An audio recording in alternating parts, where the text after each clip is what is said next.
So hello guys, welcome to channel. तो बात कर लेते हैं नेक्स्ट डे मार्केट के बारे में। और काफ़ी अच्छा मार्केट रहा है ना। बोरिंग था भाई।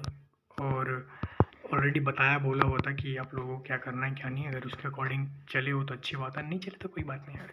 ठीक है, अभी मार्केट ने क्या करा, पोज ले रखा है। और एक दो दिन से हमें pose candle, doji type candle से भी दिख रही है। कुछ खास मुझे यहाँ पर भी नहीं दिख रहा। और मार्केट इनसाइड कैंडल बनाया हुआ यहाँ पर बैठा हुआ है। अब करना क्या है देखो, अब इनसाइड कैंडल के बीच में अगर ट्रेड करोगे तो भाई फंसोगे ही फंसोगे। ठीक है, चलो बात कर लेते हैं। मैं एक बार चेक करूँगा 1 आवर पे। ठीक है, देखो हमारे पास क्या है ना कि हमारे पास नेक्स्ट से नेक्स्ट मार्केट की क्लोजिंग हमारे पास यहाँ पर है, इस एरिया में। ठीक है, हमारे लिए रेजिस्टेंस हो गया, अच्छा रेजिस्टेंस हो गया। डाउन साइड हमारे पास यहाँ पर एक साइकोलॉजिकल नंबर है जो कि 46 है ना, 46,000 का यहाँ पर हो गया। और मार्केट ने यहाँ पर तो एक कैंडल बनाई हुई है, फिर उसके बाद मार्केट इसके बीच में रहा है। चलो सिंपल है यार, कुछ खास नहीं है इसमें, कुछ ज़्यादा बहुत बड़ा रॉकेट साइंस नहीं है। अगर आप लोग सोच रहे हो ना मार्केट बहुत बड़ा रॉकेट साइंस है, तो कुछ खास नहीं है। आप इसको अगर 1 साल 2 साल देते हो तो आपको ईजिली मार्केट का बिहेवियर, मार्केट की चीज़ें आपको ईजिली दिखने समझने लग जाएंगी। चलो कि अभी करना क्या है, सिंपल है। अगर मार्केट मेरे को इस एरिया में कहीं पर मिलता है तो मैं मतलब मान लो मार्केट गैप अप प्लान करता है इस एरिया में कहीं पर भी, तो मैं वेट करूँगा मार्केट कोई डिप मारे, फिर अकॉर्डिंग इसके यहाँ पर कहीं पर जो अपने हॉरिजॉन्टल लेवल के पास या फिर इसके हाई के पास आकर इसको यहाँ पर टाइम स्पेंड करके ब्रेकआउट करता है तो इसको ट्रेड कर सकते हो। बट अब ये मैटर करता है कि वहाँ पर मार्केट कितनी देर टाइम स्पेंड करेगा। तो इसको मैं एक बार कैलकुलेट करूँगा भाई। ऑलरेडी हम 500 पॉइंट का मोमेंटम डन कर चुके होंगे, तो मैं तो यहाँ पर इस एरिया में बहुत, देखो मैं बोलूँ तो, अगर मैं बोलूँ देखो, दो चीज़ें, दो दो तरीके से ट्रेड कर सकते हो। पहला, अगर प्रोजेक्शन अच्छा है और रिस्क ले सकते हो, प्रॉफिटेबल हो, तो अगर मार्केट इसके बीच में कहीं पर ओपन हो रहा है, देखिए ठीक है 46,500, और मैं 46,500 प्रेफर नहीं करूँगा, मैं करूँगा आपको इस एरिया में यहाँ पर 46, अरे यार ये इसके पास यहाँ पर। ठीक है, इस जोन में अगर यहाँ पर कहीं पर मार्केट, देखो अगर यहाँ पर ओपन होता है फिर यूँ इम्पल्सिव, ठीक है, इम्पल्सिव करेक्टिव, फिर यहाँ पर आके ब्रेकआउट, ऐसे समथिंग लाइक चलता हुआ। देखो अगर यहाँ पर ओपन होता है ना तो ऐसे कुछ चलता हुआ स्लो डाउन, काफ़ी स्लो मूव करता हुआ इम्पल्सिव करेक्टिव मूव बनाता हुआ अप साइड हमें देखने को मिल सकता है। ठीक है, तो उसको कैच करोगे तो ज़्यादा बेस्ट है, इस वाले मूव को कैच करोगे तो ज़्यादा बेस्ट है।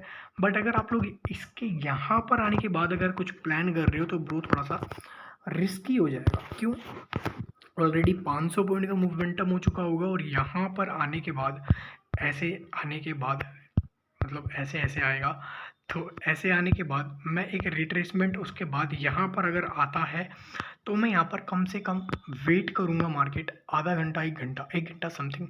1 घंटा तो मान के चलो, अगर यहाँ पर टाइम स्पेंड करता है और ब्रेकआउट करता है, लाइक मान लो 12 बजे तक यहाँ पर आ गया और फिर 1-2 बजे तक यहाँ पर टाइम स्पेंड करा, फिर ब्रेकआउट करता है, तो मैं 47,000 के आसपास तक का बहुत छोटी क्वांटिटी में और बहुत छोटा टारगेट रखकर मैं ट्रेड करूँगा। अदरवाइज़ मैं ट्रेड नहीं करने वाला। ठीक है, रिस्क ले सकते हो अगर आप प्रॉफिटेबल हो तो।